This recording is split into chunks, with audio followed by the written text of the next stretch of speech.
Welcome to Graphite Hub's interview series, a series dedicated to all things graphite.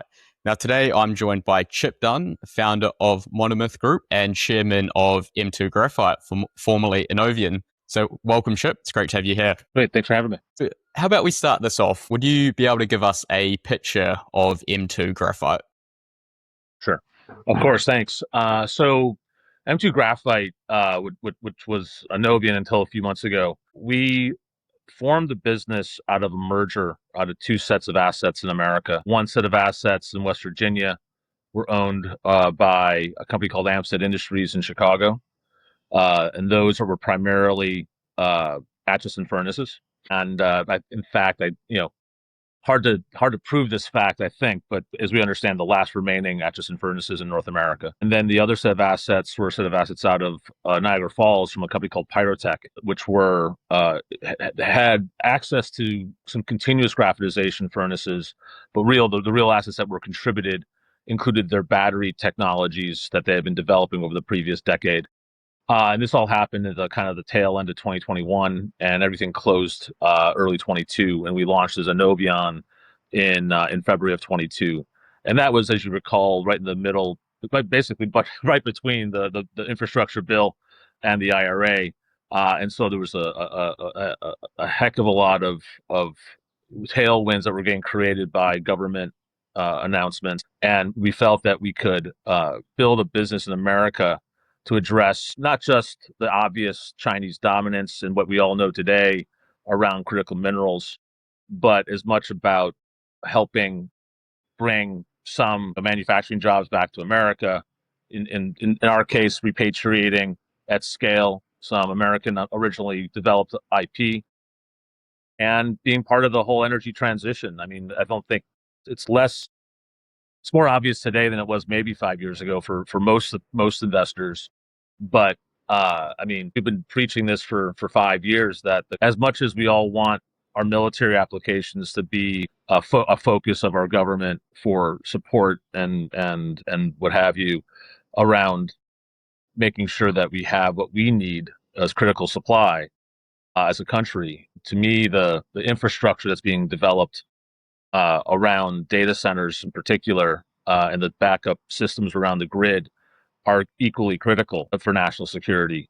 And so for me, this is as much about building out a scaled capacity that isn't necessarily reliant on the electric vehicle market, but certainly needs to have some bit of scale because, as you all know, in the graphite industry, the only way to win in graphite is scale. But today, 5 years later, M2 Graphite, leveraging the customer list and the qualification process that we started with the merger of those sets of assets. Today we are, in conversations with virtually every major battery company in the world, certainly every major battery factory who's building capacity in America, and have technical qualification achieved with a number of the top 10 battery manufacturers. And given the fact that we're running the Acheson process for our scaling, our furnace technology, we are now exploring ways to scale up immediately to help prove out the last bit of the qualification process with our major customers and hopefully get the contracts in the next several months or years.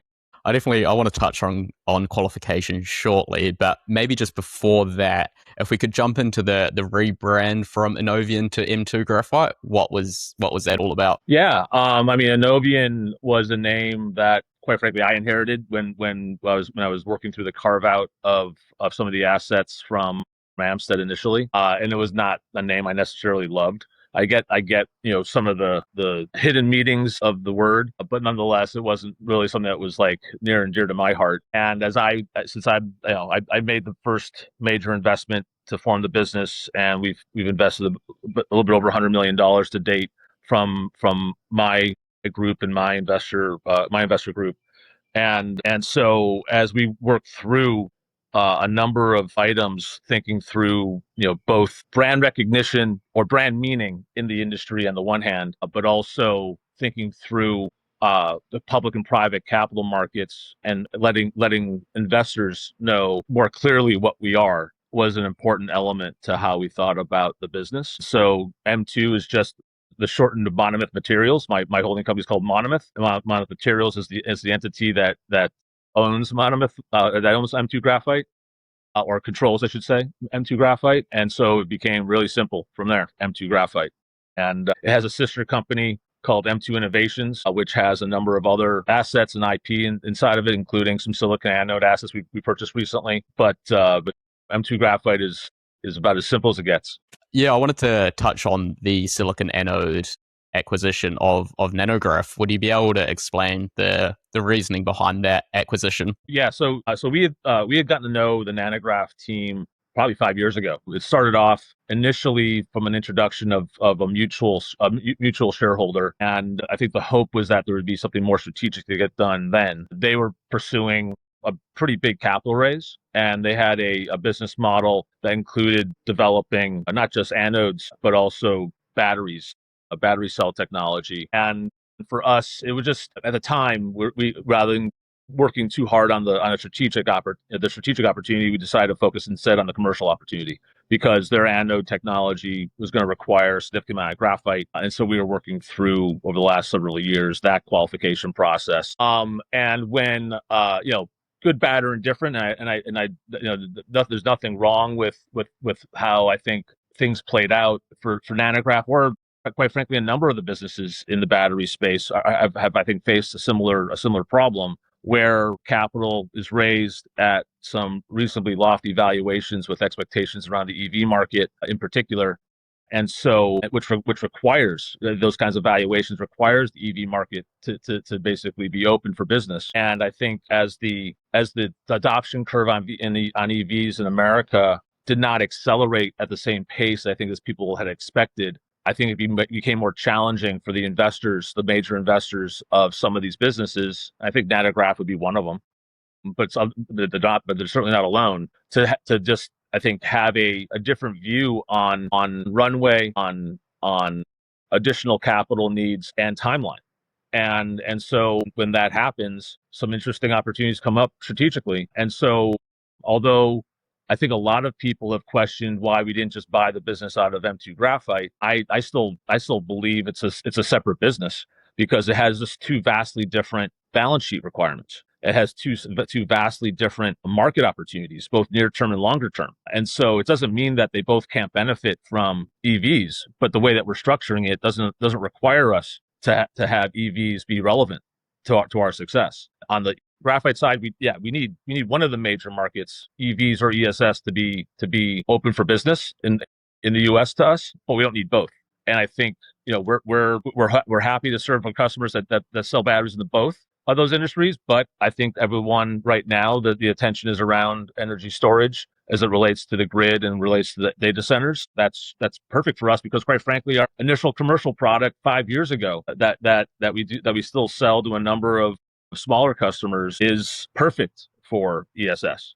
And so we need at least one of those on the graphite side. We need one of those two big parts of the market to be open in the near term. And given the way we were able to buy the silicon business, Nanograph, it allows us to not require the EV market or the ESS market. What we need is the military market to be open to us. And that, of course, is indeed available to us today for a whole host of reasons. Obviously, unfortunately, the events of the last 4 or 5 years have shown how important drones are to the new generation of warfare.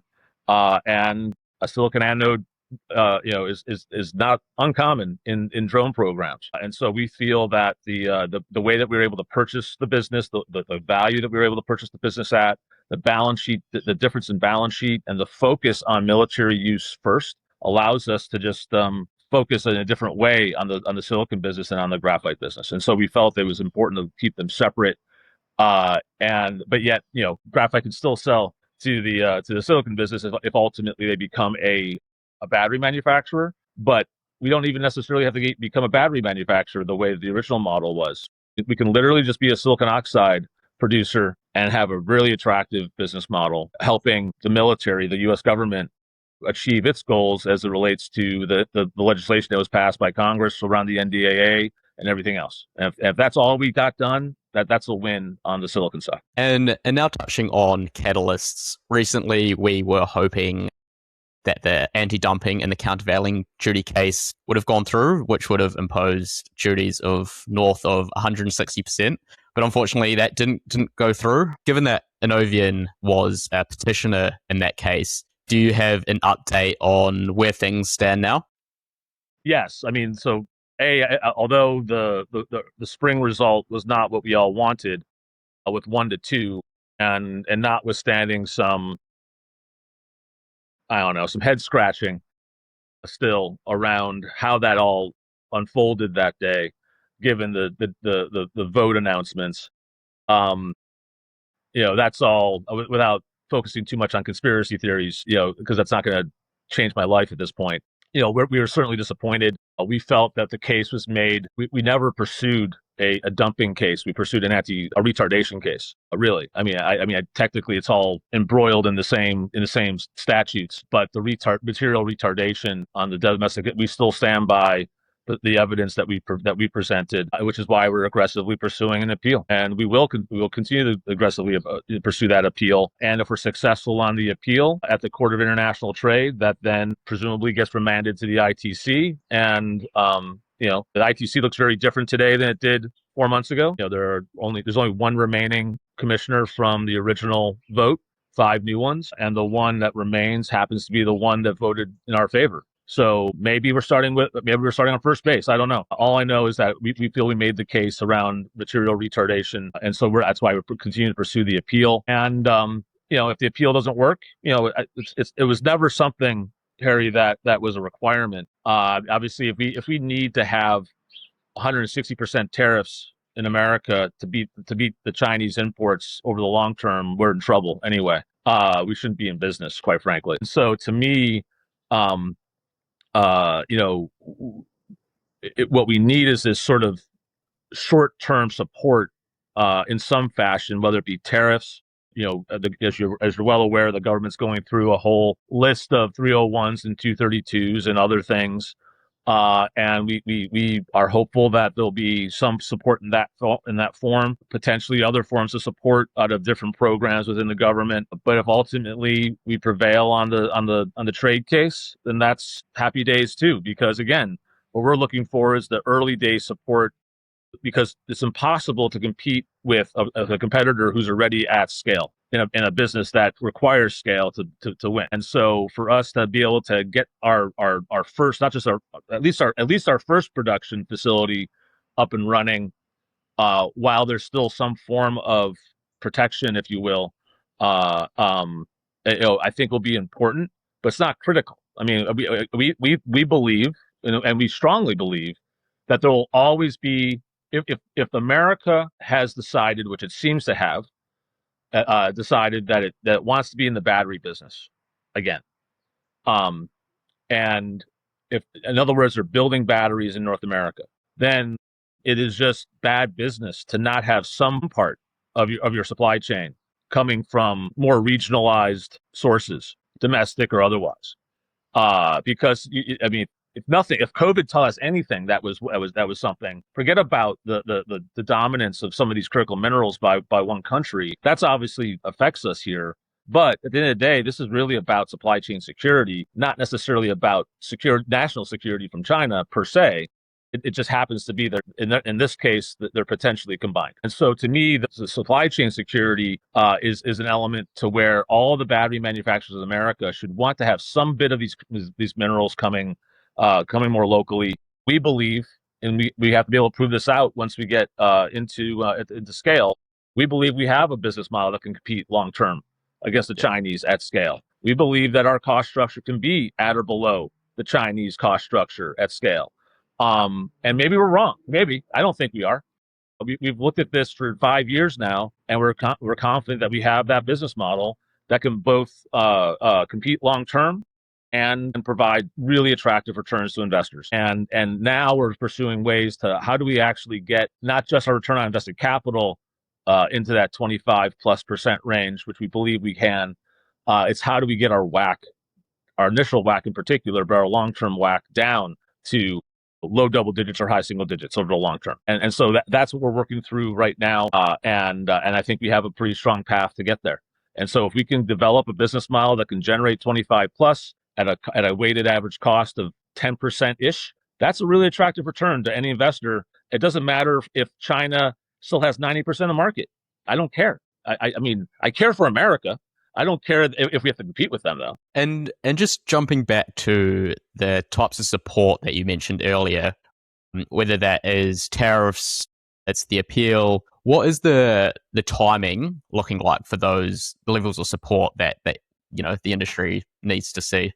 I mean, obviously, tariff policy has changed vastly over the last 18 months. In many ways, good for industries like ours, and in other ways, less good. I think the less good is that investors don't really believe the stickiness of tariffs anymore. They maybe never did, but they certainly don't today. So to me, the tariff policy can't be the only arrow in the quiver around protectionism. But now back to your question specifically, how we understand the USTR and Commerce and the various folks in DC are approaching this.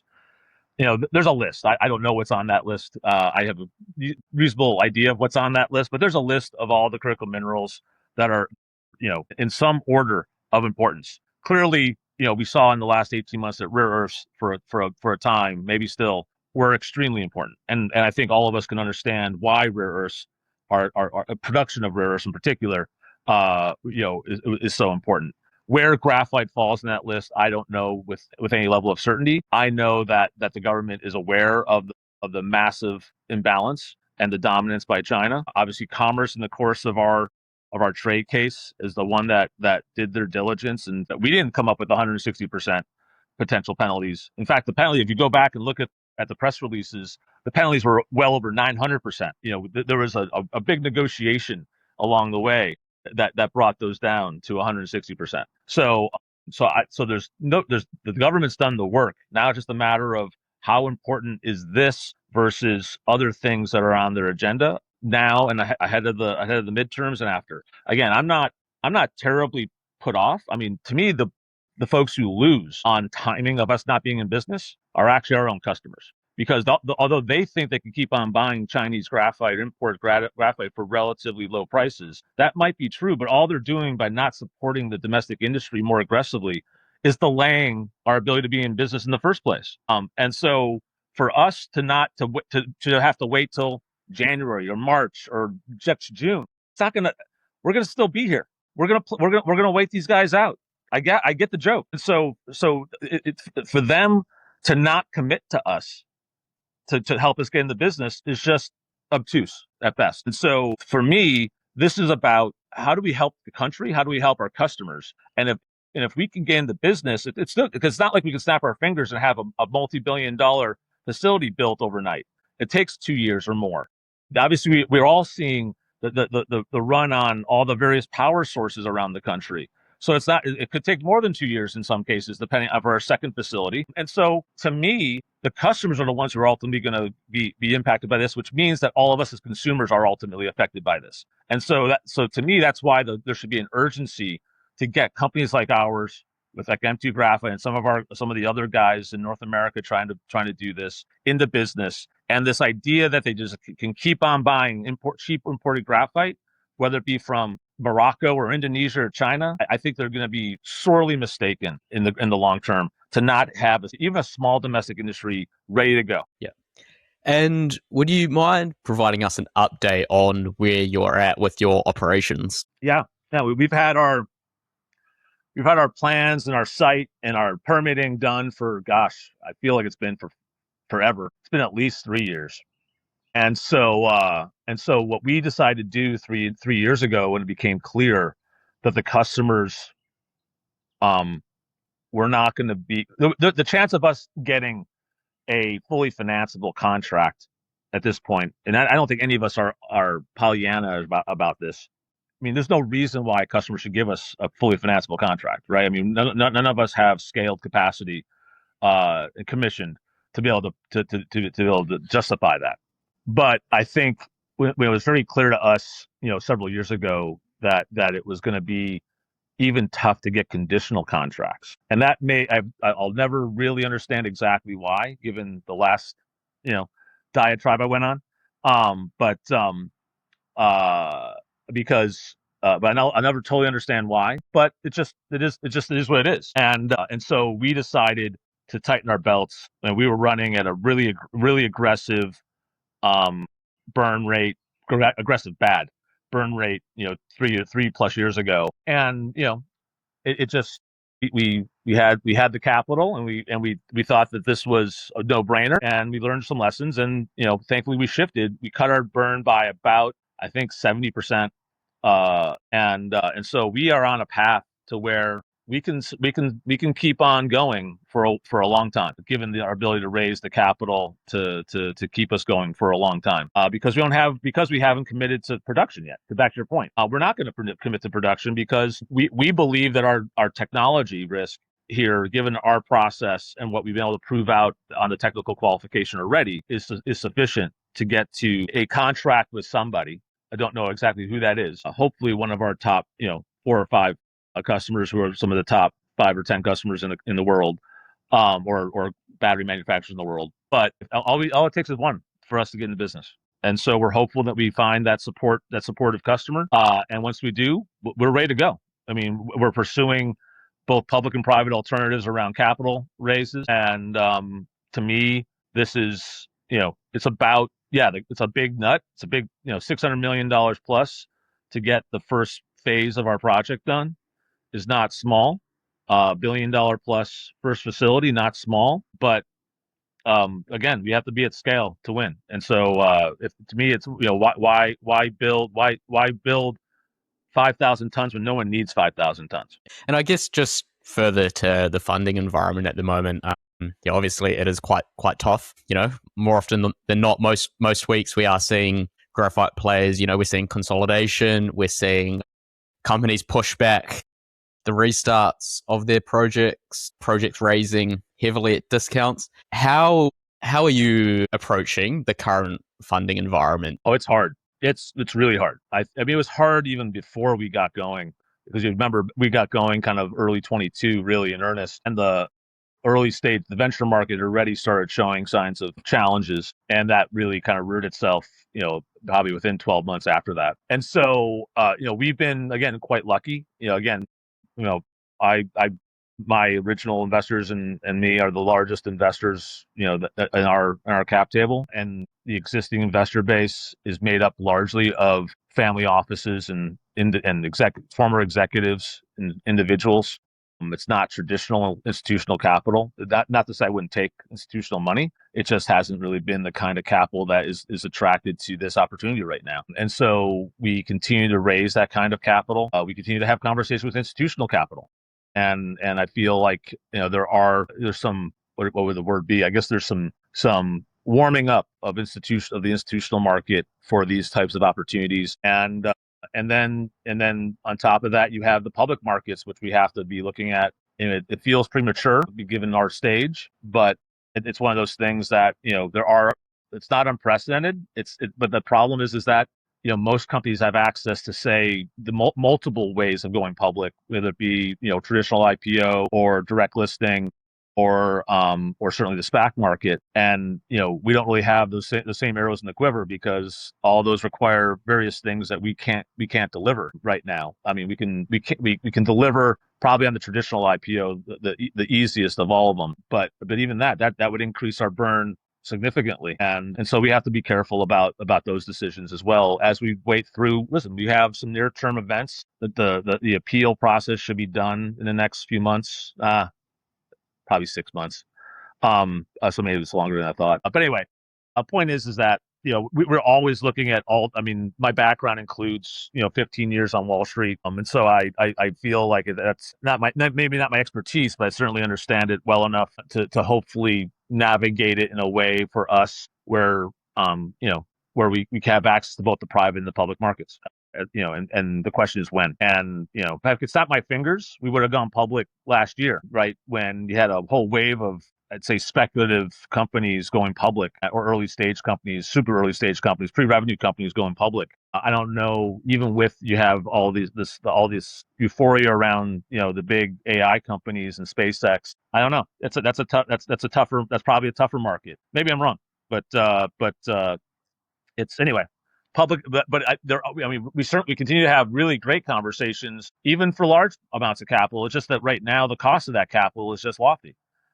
I mean, and just to give you a sense, the way to get that whack down to 10%, you know, it might, you can still get there, even if your initial phase of our project is 25 or 30% cost of capital. So it's not like we can't, I just don't want to do that if we don't have to. Yeah. And on funding, a couple of years ago, we saw EXIM Bank, give out conditional loans of, several hundred million. Do you think we're going to get back to that stage where, because at the moment, it's on paper, it's not turning into actual unconditional loans? Are we going to get back to that stage? So I think the answer is yes, the simple answer. We're definitely a recipient of one of those conditional loan, LOIs, I should say, from EXIM for 400 million. And the way that we've looked at it, I mean, the team at EXIM is not at all dumb at all. They certainly want to make sure that the projects can be successful, which means that in order to trigger those conditions in that LOI, to even take it to a real offer, a real loan, you have to have your equity pretty much lined up, and so that's the challenge. Got back to the same chicken and egg, or it's all related to the same chicken and egg. And so, it's your question. I would have thought that the Trump administration would have made a decision around EXIM. If they were going to make a negative decision around EXIM, I think they would have done it 18 months ago, and instead they'd kind of doubled down, maybe tripled down, by basically housing Project Vault inside of EXIM or associated with EXIM. How about that? Because to me, the sleeper here on all of the various government programs is actually Project Vault. Project Vault is actually designed to achieve the things that companies like M2 Graphite and any of these other critical minerals companies that are early stage, Project Vault could be part of that solution much more easily than most of the other programs in out of Washington, because most of those other programs aren't designed for startup companies. The old LPO, now it's called the Energy Dominance Fund. That's a wonderful program. It's not designed for a startup. It's designed for a site 2 or a site 3. So we expect that we'll be tapping into those kinds of programs, or EXIM, or some of the OSC programs, the Pentagon, or other ones. It's just that there aren't appropriated funds for the kind of scale required for current programs for companies that are early stage. Project Vault is the closest thing I've seen that has the flexibility and the size to be able to support companies like ours. So we're hopeful that the White House sees what we see, and whether it's only as a strategic supply, that's fine. That could actually be used that way. Because what people don't appreciate is that there's plenty of capital. I think DC, the administration is appreciating this more today than it did 18 months ago, let alone 3 years ago or 4 years ago. There's plenty of capital on the sidelines. There's probably $1 trillion of capital, maybe more, on the sidelines, trying to enter not the graphite market, but to enter the critical minerals and energy transition market more broadly. And so it doesn't require necessarily capital of the government per se. It might require balance sheet. It might require other mechanisms, and some of which we saw in some of the things that got announced. And everyone that goes to DC wants the MP materials deal. Yeah. I'm not going to say I don't know. I'm not inside. I don't think that deal's ever going to get replicated. I think there are a lot of nuances to that deal, but there are pieces of it that I think could be used across multiple opportunities for the government to get out of Project Vault and out of this industry and the broader critical minerals industries really effective. So why do you think MP got that deal, and why it can't be replicated? I just think that MP Materials, again, in that list I was talking about before of rare earths, I think MP was right place, right time, right relationships, right access, both historical and current. And quite frankly, they have a good project. And again, what I love about rare earths is the irony in the name. because they're not so rare. What's rare is the production capacity, and so the ability for America to get some production capacity built out of those couple of deals that the government did.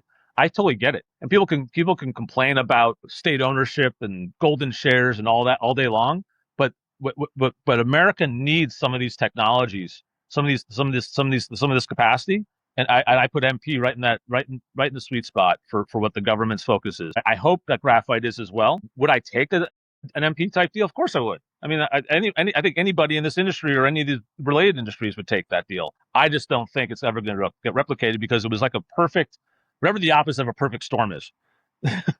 And stepping back, at the moment, we're seeing the Chinese expand quite rapidly into Africa in the natural space. But more broadly, in the synthetic space, we're not seeing the Chinese move into the West as quickly. Yes, you've got BTR, Indonesia, Morocco.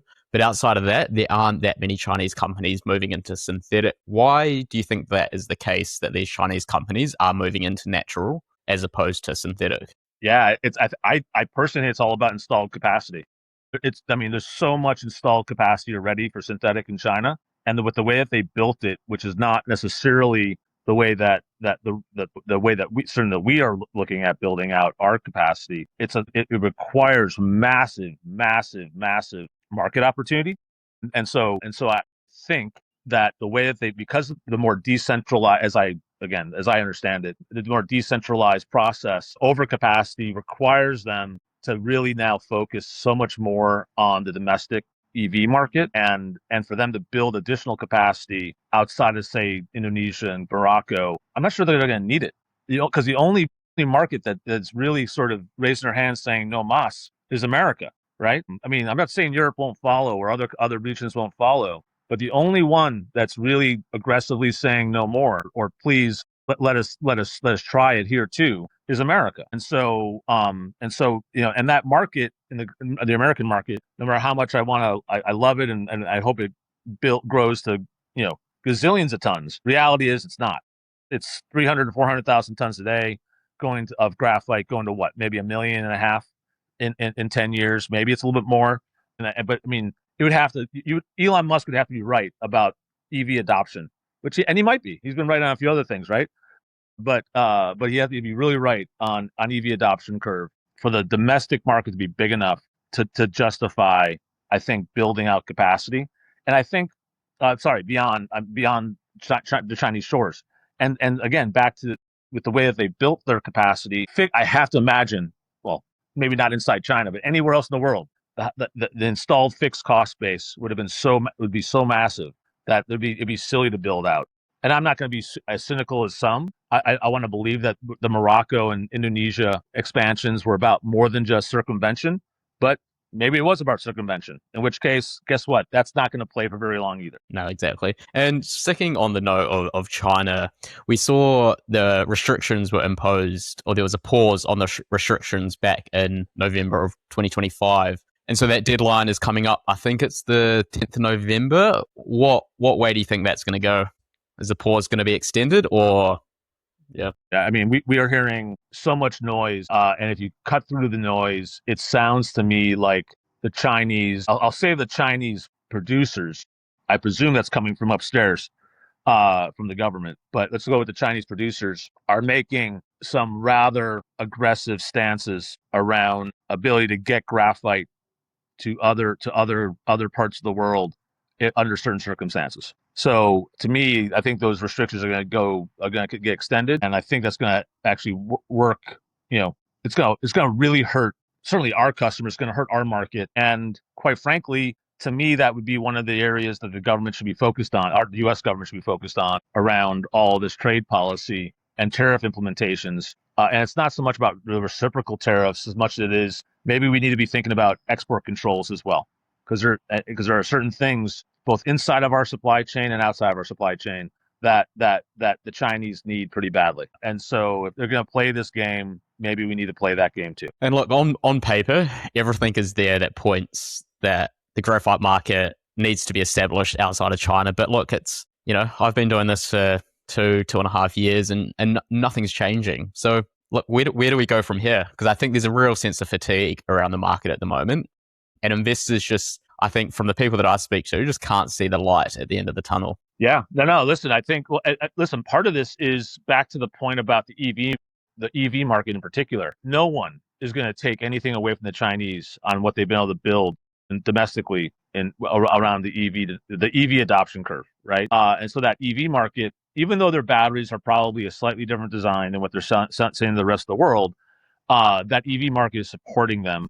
They're at least to cover, I presume, at least to cover their fixed costs, not just in graphite, but more broadly.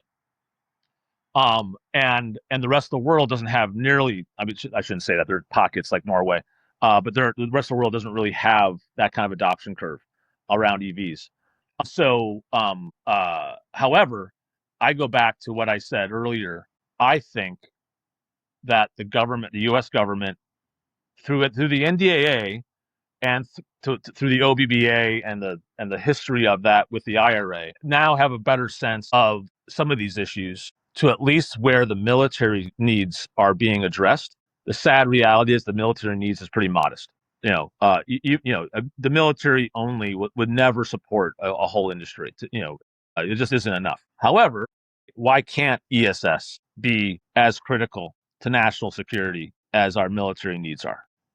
I think it can be. I think it should be, because to me, what's more critical to our economy than AI and the data centers getting built and the power supply? And so if the government shifts their focus after the NDA gets implemented to maybe include FIAC restrictions on things like ESS and not necessarily tie them to, to OBBA around tax incentives, but literally, start talking about FIAC as trade policy around certain industries, then and not even tariffs. We're talking like full on restrictions based on percentages of inputs for certain industries, and let the industries figure it out. I think that's a very possible path that this could go down, and the ESS market is big enough to support not just graphite, but all of these various critical minerals industries in America and around the world. Yeah.